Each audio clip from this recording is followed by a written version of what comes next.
So,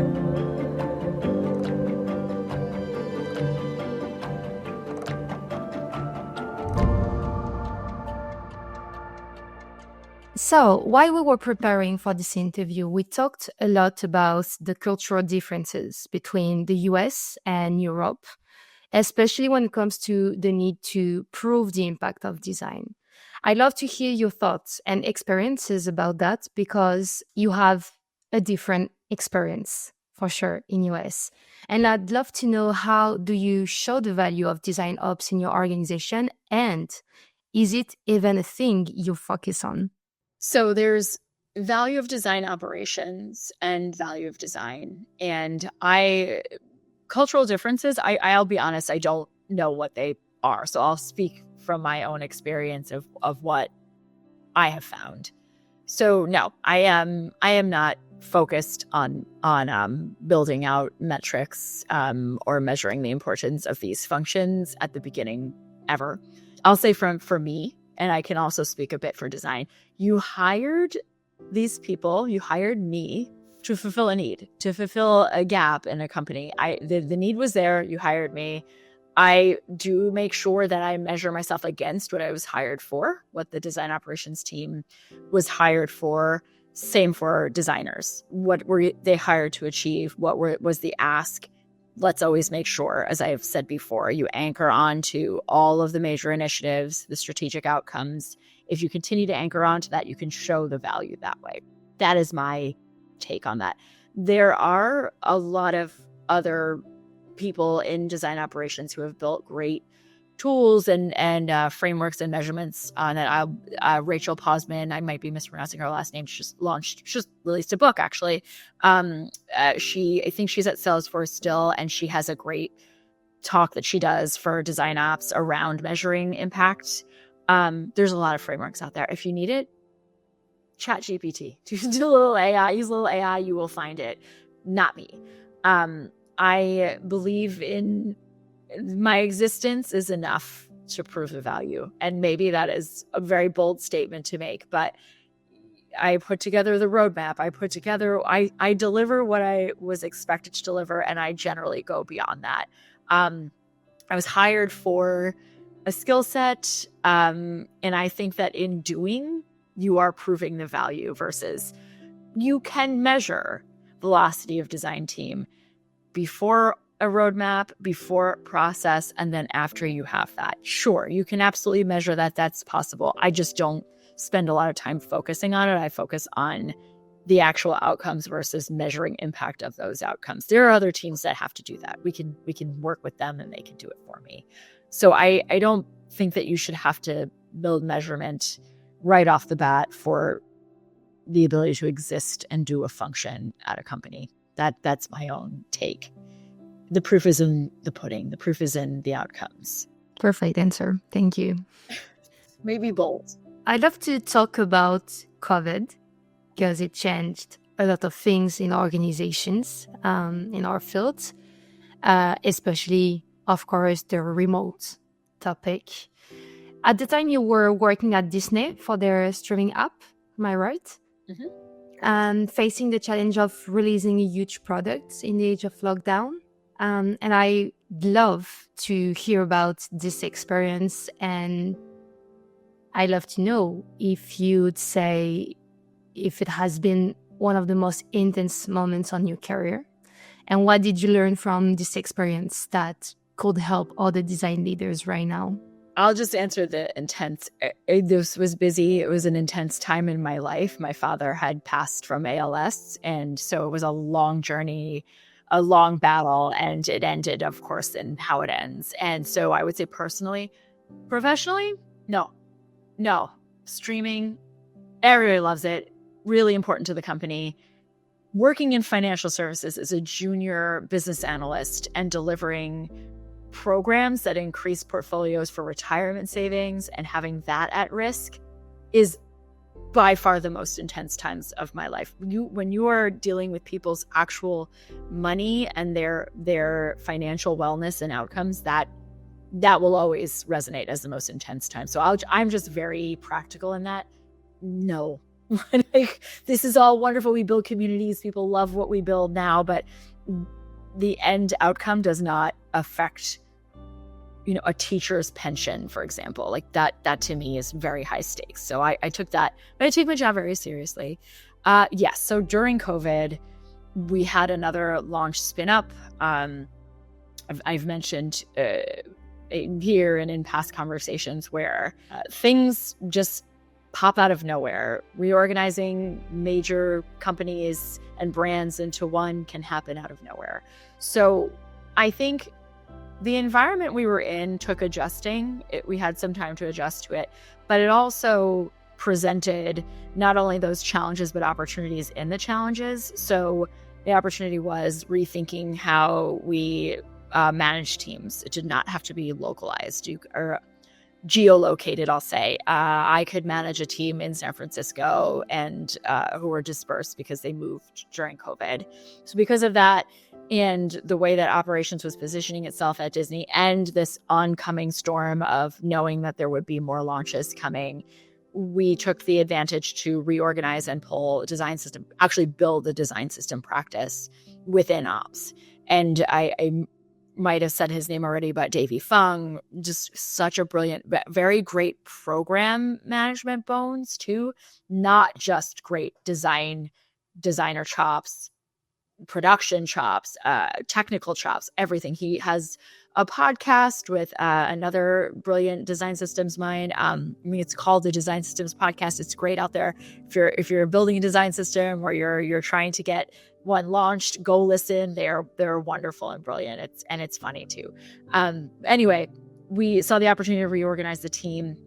And we saw a lot of gaps in the way that delivery was happening, a lot of designing in slides for execs. And then what? Then what do you do?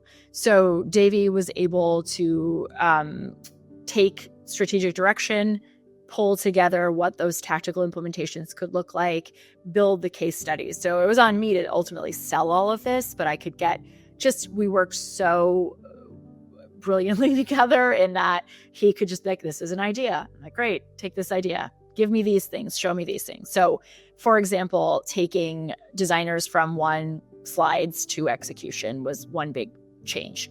The other piece of that, we need a system, right? If you can do that, you need the system. You need all the things built to be able to put that together in the end. So one, that case was proven pretty quickly. We needed to do that. But the slimming down of artifacts, the traditional approach that engineering wanted every single design at the highest fidelity for every single screen, when we were basically taking an existing application, changing, shifting, zhuzhing, all of that, it was the same. There were going to be changes, but it was the same. So let's think about how we redefine that process, the deliverables, and that birthed the design delivery team. In doing so, he put together templates, he put together state screens, all things that are logical and other teams and other companies might have been using, but we were not. And again, building those case studies, asked, show me and give me some good examples. Changing one little logo, 16 artifacts. The amount of time for those artifacts. So just getting the smart people who just can see this and zero in and put together what you're looking for.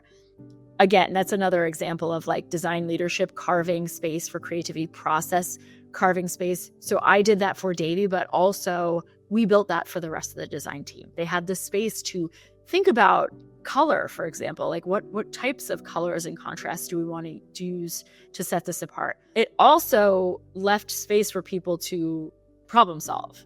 So for example, my own team, once again, where ops winds up being actually the idea, the incubator, realized that we're building all of the mocks, all of the designs in English, where we're only launching in Spanish. It was a completely localized experience, and expansion specs and all the other things you need to be thinking of at the beginning, which you would not have traditionally, all the translations and localization.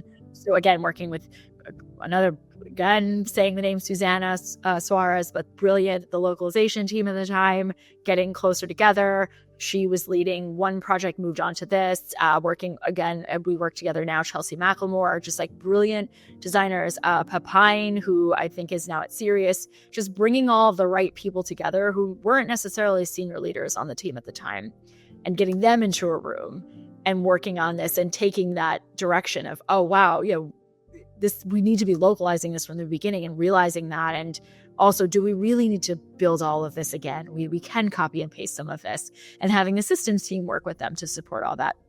We were able to meet the already accelerated timeline for start to finish on the launch.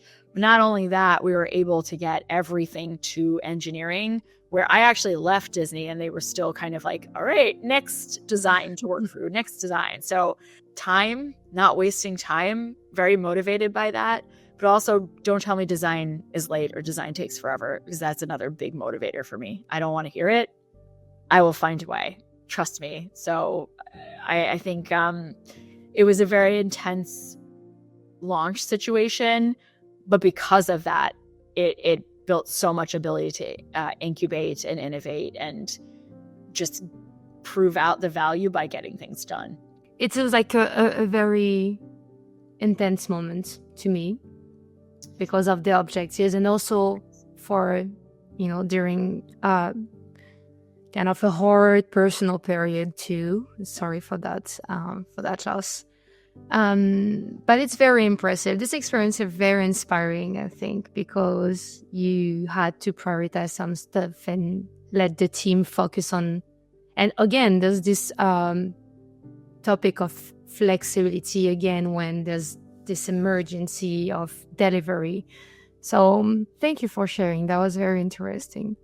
Flexible, we have this space for flexibility, but also going back to the idea of the firm and intention and the discipline, we did still hold stand-ups. We did use a lot of communication tools. Yeah. We did have that rigor in place too. So I think it shows where you blend all of that, you can achieve like fast outcomes, but good outcomes too. Yes, because you still need your process a bit to keep going and having, knowing where to go. But this is again, it's a big, a great example, of this balance between flexibility and processing everything. And striking while the iron is hot.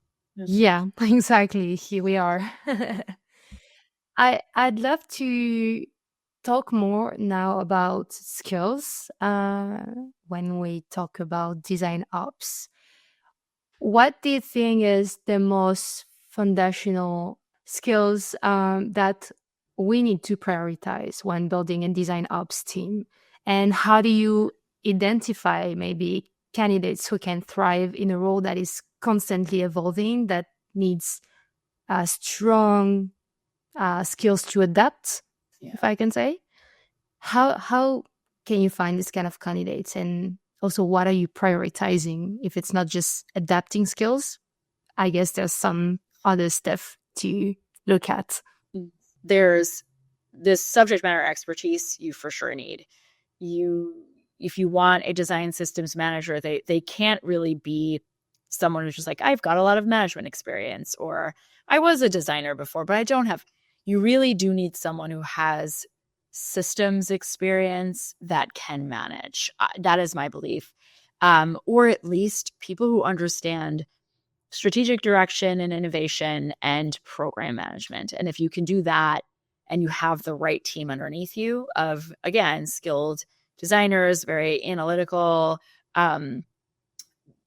people who are also visual designers are important to systems teams, for example, but can follow that kind of rigorous governance setup and understand why things need to be consistent and why it's important to reuse, and also to know when to evolve things or when to build, or using recipes. I think that's like a very popular idea. I think it's Brad Frost, very popular idea, but like knowing you have to set up foundational things in order to do that. But it could be like, you need the right people who know how to use something like that. So that's important there. Same with accessibility, having a lot of that deep understanding of accessibility and accessible practices, both for designers and as a subject matter expert. Like, very easy. You need to do these things. Program managers and operations is slightly different. You would think it's very easy. It's not always very easy. I don't always think that producer role lends itself well to operations, lends itself well to program management. Product management can lend itself very well to being the program manager, or people who have had a lot of change management, have worked in a lot of highly regulated environments, are usually the people, believe it or not, who are better at understanding execution, understanding the goals, making sure we're following what we have to follow, but also understand tight deadlines, moving quickly, where to be a little bit flexible. So I think that those are all really important. I actually think it's important throughout, because if you're in an operations team, you have to actually believe in what you're producing for the rest of the org. You can't tell them to do something if you yourself don't believe in it. So I do think also the designers within the team should have a bit of an understanding of change management and program management principles as well. So yeah, program people for financial services, they get a lot of training. They know a lot. It's often just this kind of field that people peg as boring, or very, maybe even bro-y, or kind of a different culture that's too old and stodgy. But reality is they sink a lot of time and investment into employees. So you tend to find people who are just high capacity and perform very well. Same goes for veterans as well.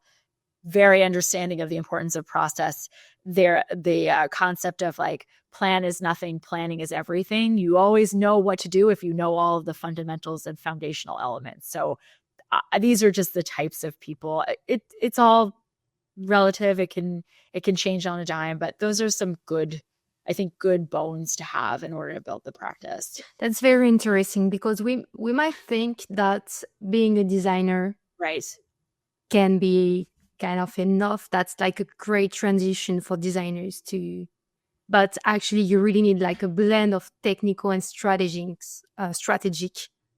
skills and thinkers. Like, do you need like a very separate kind of people, like technical people and very strategic thinkers, or are you trying to have this kind of people who have those two vision in mind? I don't know how to It can be explain a that. blend. No, I understand. It all depends on the role and knowing strengths, because you might have some. I've hired people who have no background in design and no background in program management traditionally. They ran I have great DPM right now, Kate, and she just adapts really well to process, to change, to understanding where there are challenges, trying to think about bigger picture always. So, and also very resourceful. I think that's very important to me as well, as just resourceful people. When I am saying something, I want to make sure people have the level of information, the education that they need. But I don't always know what people don't know. So if you're resourceful, it's like, oh, let me just search for what that was. Hey, did you mean this? Resourceful people will always win. Great communicators, great relationship builders. A designer could have all of that and also be very organized, and could lend all of those skills very well to program management. So I don't ever say it must be this type of person, because the strengths will always show and play themselves out. And when you have a blend of variety of strengths, it does increase the efficiency of the team. It increases the success of the team in the end. Maybe we can talk more about driving operational excellence in design, if I can say that. I What I mean by that is maybe talking a little bit more about best practice for standardizing processes, frameworks, guidelines. I'd love to know what strategies do you use to drive innovation in design ops while trying to maintain a high level of operational consistency and quality. Yeah. Those interviews I've mentioned, I think, knowing everybody on the team and what they think they need, or what they'd like to have, or what they don't want to have. Um, that that's their own words. Those are verbatims, right? So if you're, remember, you asked for these things. So that's just one kind of important little thing to remember. You wanted consistency. You wanted to be able to find a source of truth, for example. This is how we get there. That's really helpful. But I would say that's how I start the practice when building the consistency, quality, any of the fundamentals of design process. I generally start with a boundary of I am giving the tools and the frameworks and the guidance so that you can be creative and you can deploy your design methods and your toolkits. I am giving you the space. I am setting up what a design sprint within Twitch, Disney, JP Morgan Chase, wherever it might be, what that means for us here, not what it is defined as by whoever. It might be defined as Google or Nielsen or anybody.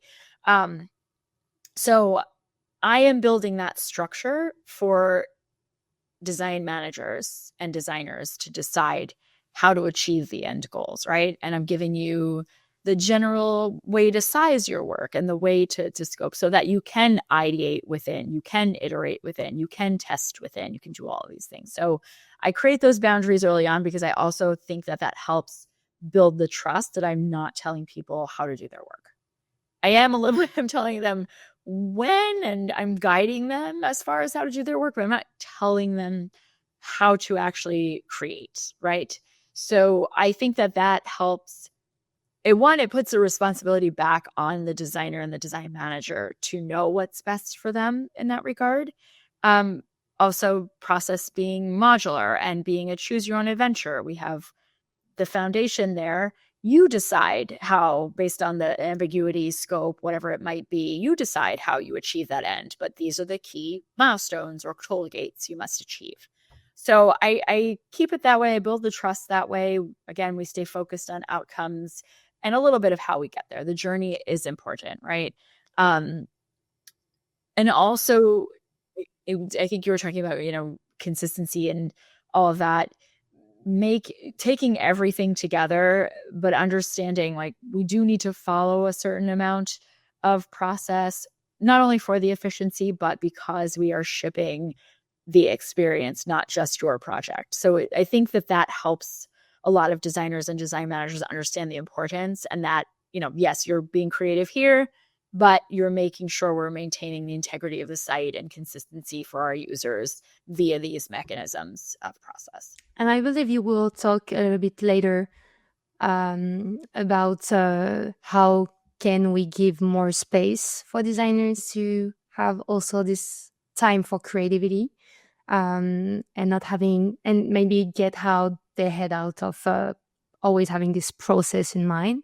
So it will be interesting to hear you about that. I'd love to ask specifically like more about the frameworks, that kind of framework that you're talking about and the guidelines that you've implemented. Had like a transformative effect on operational efficiency. Can you share with me and share to the audience some frameworks you implement and what you used to do for this kind of objective? Yeah. So I'll walk through a couple of them, and I've used them to varying degrees at different companies. It might not all be from Twitch or any of them. So, like many design ops practitioners, playbooks that are modular. So a planning playbook that goes into how you handle annual, quarterly planning, including the roles, responsibilities, the general process, the intended outcomes, mission and vision for all of that, and then ultimately templates just to give people like this is what you use. And I source them from anywhere. At Twitch, it's sourced from another team because it's just easier to follow what they have already and definitely not reinvent the wheel. So using what they have, and then we do make sure everything goes into Jira in the end. So there's a playbook, teaches you, and then the outcomes are in tooling. But we have execution playbooks, detailed, where it goes from extremely detailed guides that then I think I've mentioned choose your own adventure, where you can pull and create checklists that go right into Jira. I think in terms of transformational, that's not like like standard practice. I have had this dream all along of building process where designers work. And we always kind of got there to a degree, and we finally did. This brilliant, fresh out of college intern converted to full-time on our team. Her name is Chaya. This is one to watch. I'm just going to say it. She's brilliant. And basically, she was new to our team. Strike while the iron's hot. We have someone who has to learn process. This is the perfect project. They're a designer. They need more experience in Figma, and they have to learn how we work, right? And how we function and meet people in the organization. So basically gave her the guidelines of, I want process. This is our process. These are the templates. This is what we have to do. And these are the problems that we have. Storytelling. Our check-ins run too long. They're voluminous. So go run, go do. And essentially the name is changing. It's a very basic, we'll call it blueprint right now. But the idea is process is all built there. And I'm not going to go into how it was built or anything beyond that. I'm happy to talk more about that with people one-on-one, but there's something there, and I really would love to finish building that out. But it has been extremely helpful. It gives, essentially like your workbook for a project right where you're designing. And I love that idea, and it has been well received. It's usually seasoned designers that are most like, wow, this is great. Give me different versions of this. Give me more. And it also gives engineers what they need. This is done. This is source of truth. This is not done. You can't look at this. Look at this. It's been very transformational for them. What does it look like exactly? That's just a document centralizing everything that you're sharing where, when? This is essentially, as a designer, I am starting in Figma. And okay, here's where I start. This is page 1. What am I supposed to do? Have you done intake already? Do you have a JIRA ticket? Great. Link that all here. Do you have a design brief done? Okay, this is what the next stages are. Got it. Bring that in. It becomes your file. It's essentially the start of your project file, of your design file. What systems do I need to pull from? What is already in existence? Like, okay, here is the link out to the library. Here's where you look for that. Next, what is your first milestone for a project of this size? Okay, these are the things I have to achieve. It's a document a document within Figma. So it's got its limitations. It's very modular. It's very componentized, but it's there. We can make it better. Find the right people, get them together. But these are the things that you're expected, the acceptance criteria. Have you done these things? Oh, here is the resource file to find all of these documents. Here is the place to sign up for your check-in. Here is the place to build your story, and your presentation template is right down here for you. And then, here's your actual design. This is, you're now in the stage where you're building your designs. Here is your playground, and here is the space where you'll actually start to build out the designs, and you can easily pull that right into this page or tab that has your presentation and what we expect from storytelling standpoint and breaks so that people can provide feedback and questions.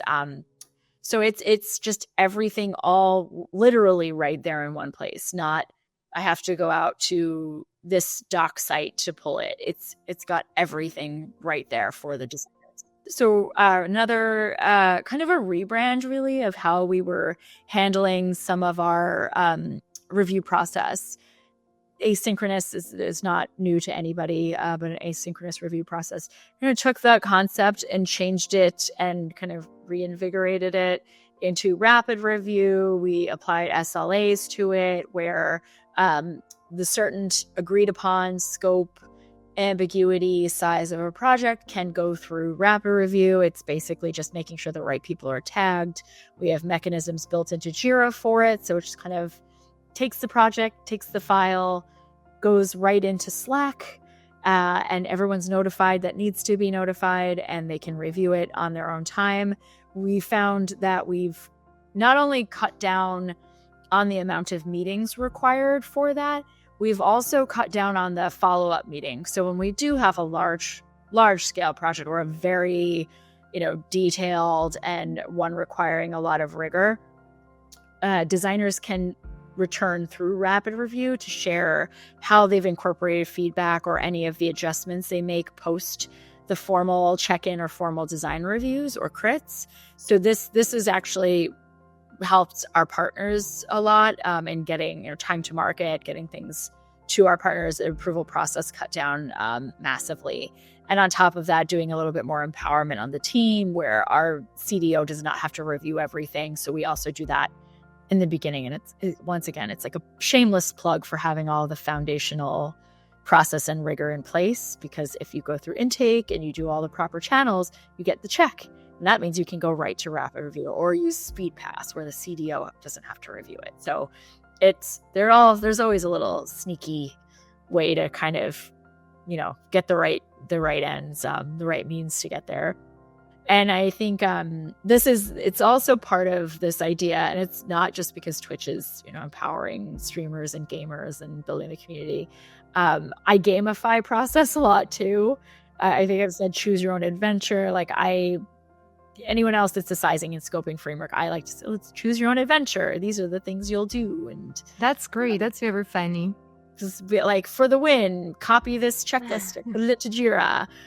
So we do a little bit of that, making the playbooks less kind of formal and stodgy and more of I used a game board at one point. It was like, remember, level 1 was planning, and now we're doing that. And case studies, we used like The Office, characters from The Office for case studies.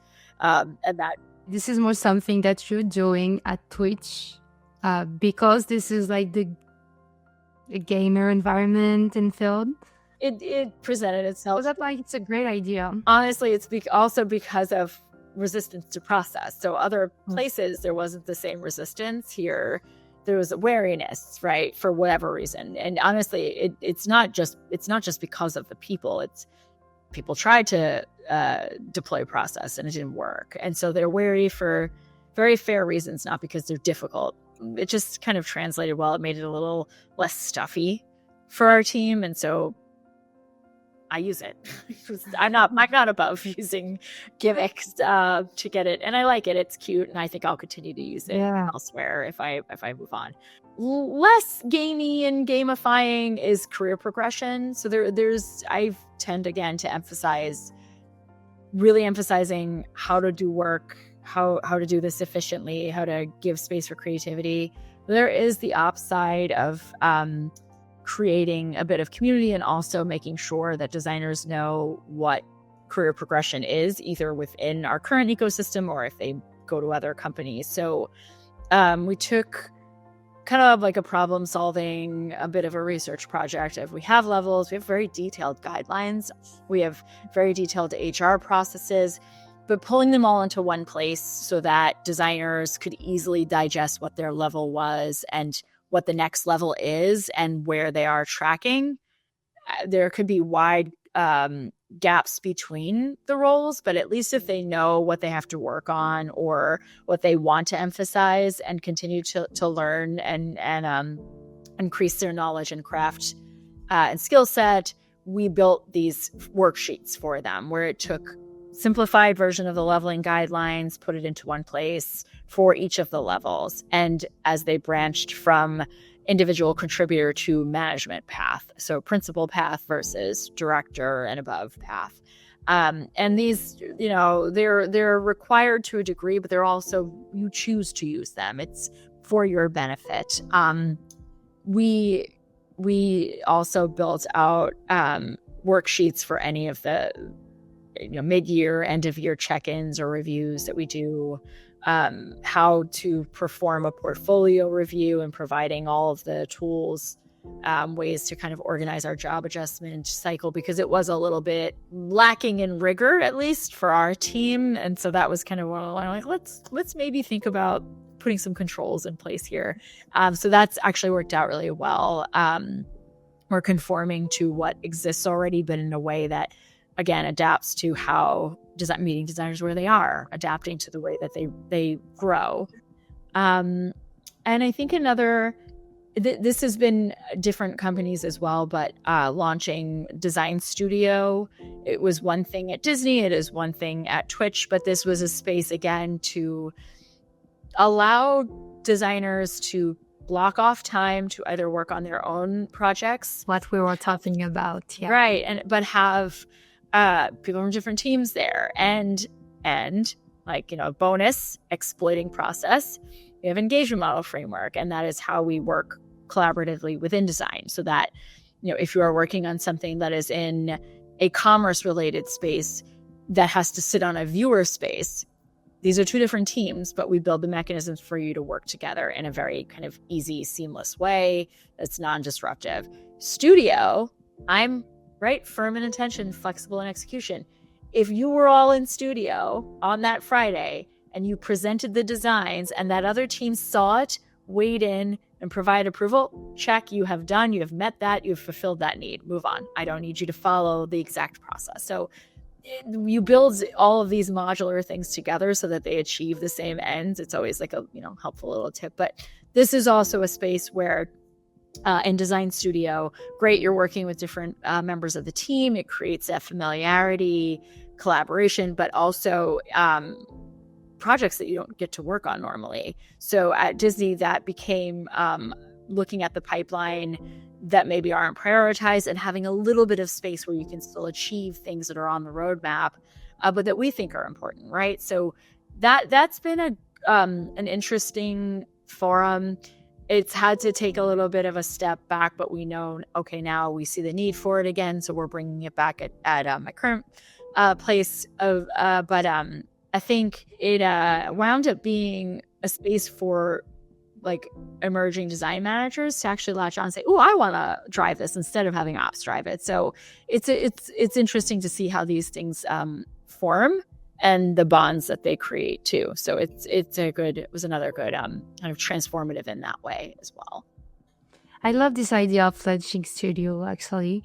How much time do the designers have for this, for working on this specific topic that not actually on the short-term roadmap, but having this opportunity to treat some topic, working on some UX or insights also for like a topic they don't really have the time to work on at the moment? Is it like very regular, or? It depends. And it depends for each designer because their roadmaps are different. Mm. So Yeah. like, not speaking about any of the specific companies and just generalizing, we have sometimes where there's a lull between launches and some teams are still working on the launch and cannot participate, but then other teams have that space.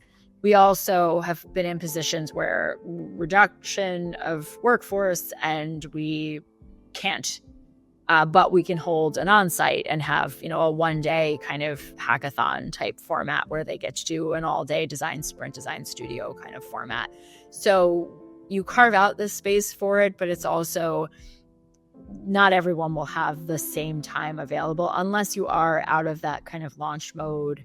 The other interesting piece of it is it doesn't have to be things that they're not currently working on. You also have that space to sit down and say, oh, I'm working on this. Does someone want to knock on the Google Meet door and check it out? Yeah.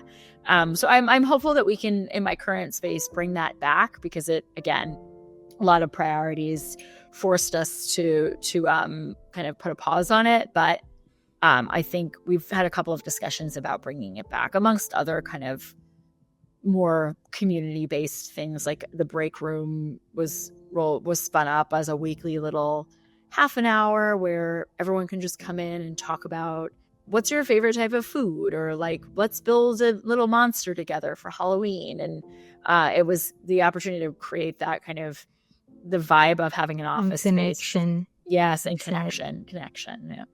So these kinds of things, they're transformative when you have time. How do you maintain alignment and consistency across different teams and departments as the organization's complexity increase? I'll start with tactically, like keeping documentation live and flexible where possible. Just again, the modular, simple, you're going to need to flex and change. It's like with the tools and the different frameworks and processes that get stood up. There will have ebbs and flows and they'll have their time. So be comfortable in that. I'm writing new playbooks and changing our playbooks and just getting to that 3 years in. And then like, again, actively investing in a new doc site and new things. So things will always change. You'll always have to scale. So being able to kind of keep everything flexible and living and know when you can shelf something and pull from it, because I do ultimately do that. So that does help. One, the consistency, of course, in having that same foundational documentation, everyone using the same documentation, you can align on it, but it helps, having that foundation as the complexity increases. But I also like leadership in attitude as well as title is important. And it's very important. It's important to have the right title. It is true. I think a lot of leaders, I will say, especially women, tend to take what they get. And it is important to stand up for yourself. Design operations has to be seen as leadership and be in lockstep and have that ability to lead the team. And you need the title for it. You need to be able to do that. And staying in lockstep with your leaders, you have to be at that level. You have to be able to present yourselves as unified so that, again, we're keeping that alignment. Everyone knows what's going on. But you as design ops care a lot about the ICs, the individual contributors. And again, it's that engagement. It's that deep relationship. It's knowing all the people on the team so that you have the pulse on what's going on and when people might need a change or when things are just not landing in the right way. So lockstep with leadership, being seen as a leader, maintaining alignment through the ability to know what the people need. I don't know if this is part of this question or not, but everywhere I've worked, I consider the individual contributors my constituents. Those are the people. It's not the design management layer. It's not actually my boss. It's not the CDO. It's not the CEO. It's not the CPO. It is the individual contributors, whether they're designers or not, in my organization. Researchers, whoever, data analysts, all of those people, engineers, whoever is there. Those are the people that I am responsible to or responsible for. And so that blend of being leadership while always focusing on what those outcomes are for those people, that's very important to maintain alignment and, again, consistency. And that was very important to hear that too in this podcast. So as we wrap up, you've shared so many insights about design ops, leadership, and navigating challenges. What advice would you give to emerging design leaders who are stepping into this evolving field? What should they focus on, not to only thrive, but also drive meaningful change within their organization? So within design ops specifically, I would reiterate title matters. It's very important. It does matter. It does. So having the right title will set you on the right path to start off with. It's important. I think personally, as I said, the individual contributors are your people, and those are the people you should spend the most time with in the beginning to really understand what their needs are and building backwards from that. I think the adaptability, flexibility, knowing, again, you will need to have detailed frameworks. You will need it. But having that willingness to be adept to change and to understand what just isn't landing and be able to shift it and be patient. Give yourself grace. Have patience. The time will come. The time will come even if you meet the most difficult or maybe the most receptive group turns out to actually be the most difficult group because they have in their head what ops should be or how design should function. So be patient and have grace in that.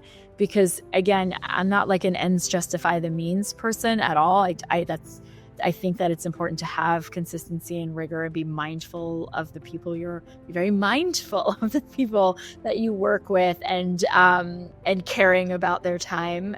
But have the patience to know that if you do demonstrate the value, you will then get to do more, and you will then get to expand and build more. So I think that's important, along with that kind of discipline. Someone used stick-to-itness before, where you stick to the plan. Remember planning, remember that that's all very important. If everybody knows what they need to know, then they can always adapt their plans. They can always kind of fulfill what's needed. And firm in intention and flexible in execution is important. So again, give yourself grace, patience and grace in establishing it. Thank you, Baylie. You're welcome. Thanks for watching another inspiring design story. Join our creative community and subscribe for more design content.